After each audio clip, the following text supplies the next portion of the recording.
Good morning বন্ধুরা, সকলে কেমন আছেন? আসসালামু আলাইকুম। আমি আপনাদের সাথে আছি মোহাম্মদ জাহেদ এবং আশা করি আপনারা সকলে ভালো আছেন।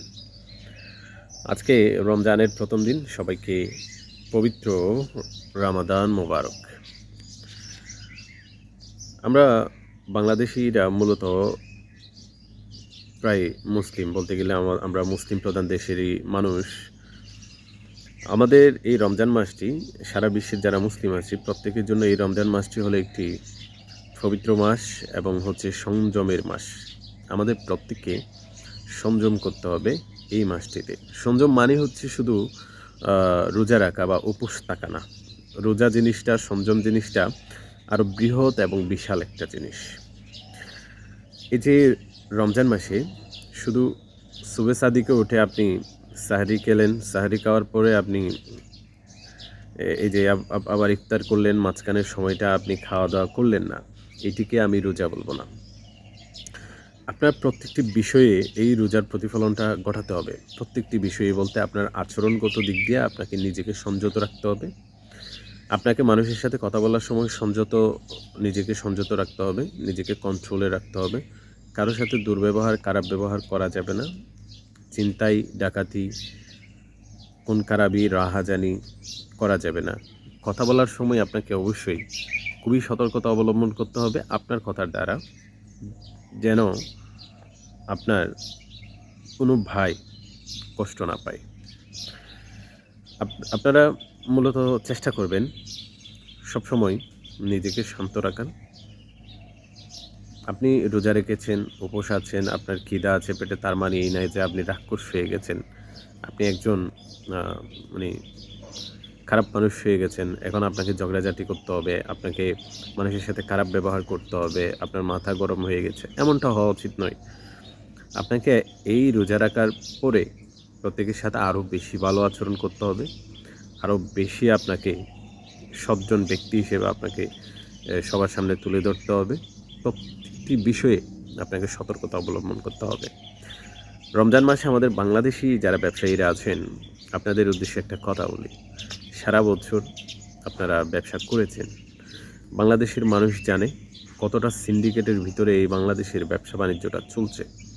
এই সিন্ডিকেট বাণিজ্য থেকে আমরা বের হয়ে আসার জন্য মূলত যত সংগ্রাম বাঙালি জাতি করে যাচ্ছে, আইন শৃঙ্খলা বাহিনী এর বিরুদ্ধে করে যাচ্ছে, কিন্তু কোনোভাবেই এটা নিয়ন্ত্রণে আনা যাচ্ছে না। কেন?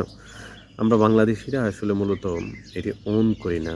আমরা এই বিষয়টাকে ওইভাবে চিন্তা করি না, বিদায়ী হচ্ছে আমাদের এই দুরবস্থা।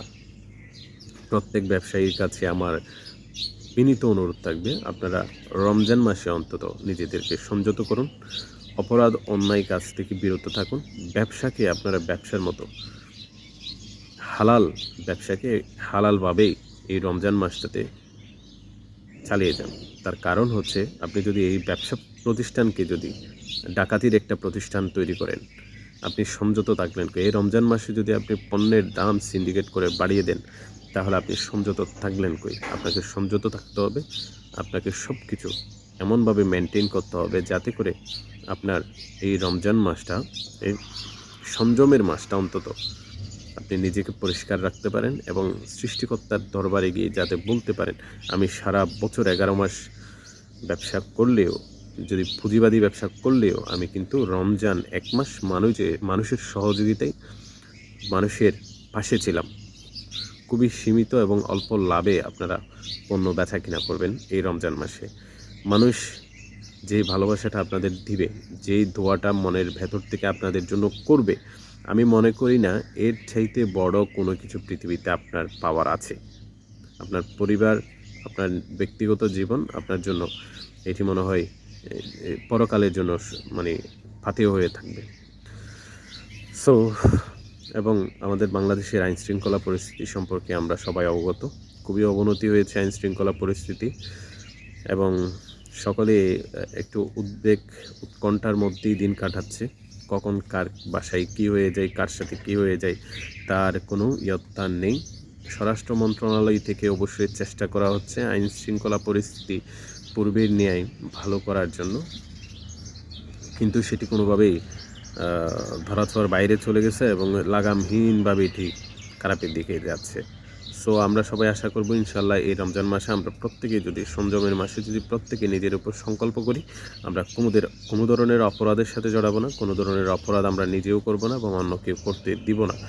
সেই জায়গা থেকে যদি আমরা কাজ করি, সেই জায়গায় দাঁড়িয়ে যদি আমরা কাজ করি, দেখব আমরা আমাদের এই রমজান মাসটাকে, এই পবিত্র মাসটাকে যথাযথ সম্মানের সাথে পালন করতে পেরেছি।